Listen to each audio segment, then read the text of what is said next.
আসসালামু আলাইকুম। দেশ ও দেশের বাইরে যারা আমার এই ভিডিও দেখতেছেন তাদের সকলকে শুভেচ্ছা। আপনারা জানেন যে আসলে দীর্ঘ এক মাস রমজান, শবে কদর, পবিত্র ঈদ উল ফিতর ইত্যাদির বন্ধের পরে গত 21শে এপ্রিল আসলে দেশের সকল শিক্ষা প্রতিষ্ঠান খোলার কথা ছিল। কিন্তু প্রচণ্ড গরম, তাপপ্রবাহ এবং গরমের যে আর্দ্রতা, এই আর্দ্রতার কারণে আসলে দেশের সকল শিক্ষা প্রতিষ্ঠান খোলার যে বিষয়, সেই বিষয়টা আসলে পোস্টপোন করা হয় এবং পরবর্তীতে সেটি গত 27শে এপ্রিল পর্যন্ত ছুটি বাড়ানো হয়। এবং আজকে 28শে এপ্রিলে দেশের সকল শিক্ষা প্রতিষ্ঠান, প্রাইমারি স্কুল, কলেজ, মাদ্রাসা, সকল শিক্ষা প্রতিষ্ঠান খোলার ব্যাপারে আসলে নীতিগতভাবে সিদ্ধান্ত নেওয়া হয়। আপনারা জানেন আসলে আমরা দীর্ঘ এক মাস রমজানের ছুটি পাই।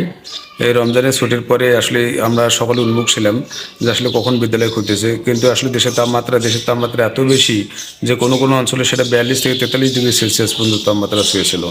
তাপমাত্রার প্রভাব এবং আসলে যেটা অনুভূত তাপমাত্রা যেটাকে বলা হচ্ছে আর কি, সেই তাপমাত্রাটা প্রায় 45 ডিগ্রি ছুঁয়েছে। এই প্রচণ্ড গরমে শিশুদের স্বাস্থ্য ঝুঁকি এড়াতে দেশের সকল শিক্ষা প্রতিষ্ঠান আসলে এক সপ্তাহের জন্য তাদের ছুটিটা কী করা হয়, বৃদ্ধি করা হয় বা বাড়ানো হয় এবং পরবর্তীতে সেটি আজকে থেকে আবার নতুন করে স্কুল খোলা, প্রতিষ্ঠানগুলো খোলার একটা নীতিগতভাবে সিদ্ধান্ত নেওয়া হয়। এখন আমরা যে স্কুল খুলতেছে, এই স্কুল খোলার পরে যে আসলে আমাদের বাচ্চা কাচ্চাদের স্বাস্থ্য ঝুঁকি এড়াতে আমরা আসলে নিজ নিজ জায়গা থেকে আসলে আমাদের সচেতন হওয়া উচিত।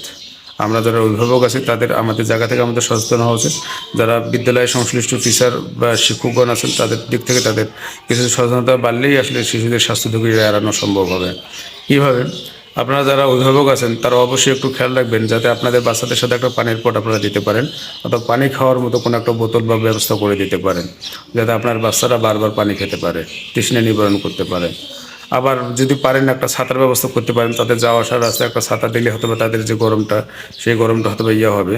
নতুন নিজের পক্ষে একটা পেপার মোটা কাগজ অথবা দিতে পারেন, যাতে তারা মাথায় দিয়ে আসলে রোদটা যদিও সম্পূর্ণভাবে নিবারণ করা সম্ভব না, কিন্তু কিছুটা হলে যারা তারা কী পায়, ছায়া পায়। আবার বাচ্চা একটা জিনিস আপনারা হয়তো বা জানেন সকলে, যে আসলে এই যে প্রচণ্ড গরমের কারণে দেশের সকল প্রাইমারি যে স্কুলগুলো আছে, যে সকল প্রাথমিক বিদ্যালয়গুলো আছে, এই বিদ্যালয়গুলো মর্নিং শিফটে আসলে চালানোর একটা সিদ্ধান্ত হয়েছে। খুব সুন্দর একটা সিদ্ধান্ত। এই সিদ্ধান্তকে আসলে সাধুবাদ জানানো উচিত যে দেশের সকল প্রাথমিক বিদ্যালয় আসলে মর্নিং শিফটে চলে। মর্নিং শিফট কীরকম?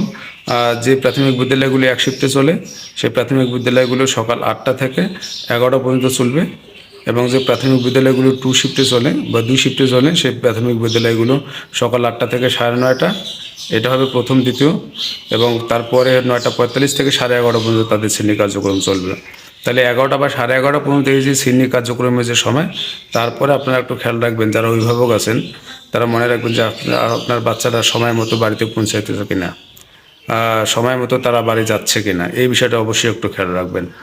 যারা শিক্ষকগণ আছেন, সম্মানিত শিক্ষকগণ, আপনারা মাথায় রাখবেন আপনাদের স্কুলে, আপনাদের বিদ্যালয়ে যেন যথাযথ পানির ব্যবস্থাটা একটু নিশ্চিত করবেন, পানির সরবরাহটা একটু নিশ্চিত করবেন, এবং কোনো বাচ্চা রৌদ্রে যেন খেলাধুলা না করে, রৌদ্রে যেন বেশিক্ষণ না থাকে, এই বিষয়টা একটু মাথায় রাখবেন অবশ্যই। আপনাদের মাথায় রাখবেন যে গরম আমরা কমাইতে পারবো না, কিন্তু আমাদের সচেতনতা আমরা বৃদ্ধি করে আমাদের বাচ্চাদের স্বাস্থ্য ঝুঁকিটা আমরা এড়াইতে পারবো ইনশাআল্লাহ। এবং এরপর একটা জিনিস মাথায় রাখবেন, সময় মতো স্কুলগুলো আপনার ছুটি দেওয়ার ব্যবস্থা করবো, এবং সবাইকে নিশ্চিত করব যাতে সকল বাচ্চা বাইরে ঘোরাঘুরি না করে তারা যেন সময় মতো আসলে বাড়িতে পৌঁছায়, বা বাড়িতে যাওয়ার একটা তাদের আমরা তাগিদ দেবো যে তোমরা বাইরে কোথাও ঘোরাঘুরি করিও না, বাড়িতে যাও। আমার জানা মতে হাই স্কুল, মাদ্রাসা এবং অন্যান্য যে প্রতিষ্ঠানগুলো আছে, তারা সম্ভবত তাদের আগের যে সময়, সেই সময় অনুযায়ী চলতেছে। আর একটা বিষয় মাথায় রাখবেন যে কোনো কিছুতে আসলে গুজবে কান দেবেন না। গুজব আসলে গরমের কারণে অনেকের হিট স্ট্রোক হচ্ছে, গরমের কারণে বিভিন্ন জায়গা থেকে মানুষ অসুস্থতা হওয়ার খবর পাচ্ছি। তবে আসলে কোনো বাচ্চা, কোনো শিক্ষার্থী যদি আসলে অসুস্থ হয়, সেটা যে আসলে মূলত গরমের কারণেই হচ্ছে, বা অসুস্থ হলেই যে হিট স্ট্রোক হবে, এরকম আসলে গুজবটা একটু এড়িয়ে চলার চেষ্টা করবেন। মূল কথা, এইটাকে আসলে ইস্যু বানাবেন না। এই জিনিসগুলোকে আসলে ইস্যু বানানোর কোনো বিষয় না। আপনারা যারা জানেন যে আসলে এই স্কুল, শিক্ষা প্রতিষ্ঠান বন্ধ থাকার পরে একটা উৎসবমুখর একটা অবস্থায় আসলে প্রতিষ্ঠানগুলো খুলতেছে। শিক্ষার পরিবেশ স্বাভাবিক থাক, কোনো গুজবে আমরা যেন কান না দেই, কোনো গুজব যেন আমরা তৈরি না করি নিজেরাই। কোনো শিক্ষার্থী যদি অসুস্থ হয় আমরা যথাযথ একটা চিকিৎসার ব্যবস্থা করি। যদি তাৎক্ষণিকভাবে তার অসুস্থতার প্রভাব একটু বেশি হয় তাহলে সাথে সাথে আমরা হসপিটালাইজ করার একটা ব্যবস্থা করি। কিন্তু কখনোই যেন আমরা এটাকে ইস্যু তৈরি না করি, কখনো যেন এটা নিয়ে আমরা অন্য কোনো খেলা, অন্য কোনো মতলব যেন না আঁটি। এই বিষয়টা মাথায় রাখবেন। সকলে ভালো থাকবেন। শিক্ষার পরিবেশ উৎসবমুখর থাক, শিক্ষার পরিবেশ অব্যাহত থাকুক, চলমান থাকুক আমাদের দেশের শিক্ষা প্রতিষ্ঠানগুলো, শিক্ষার মান আরও ভালো হোক। সকলকে ধন্যবাদ। সকলে ভালো থাকবেন।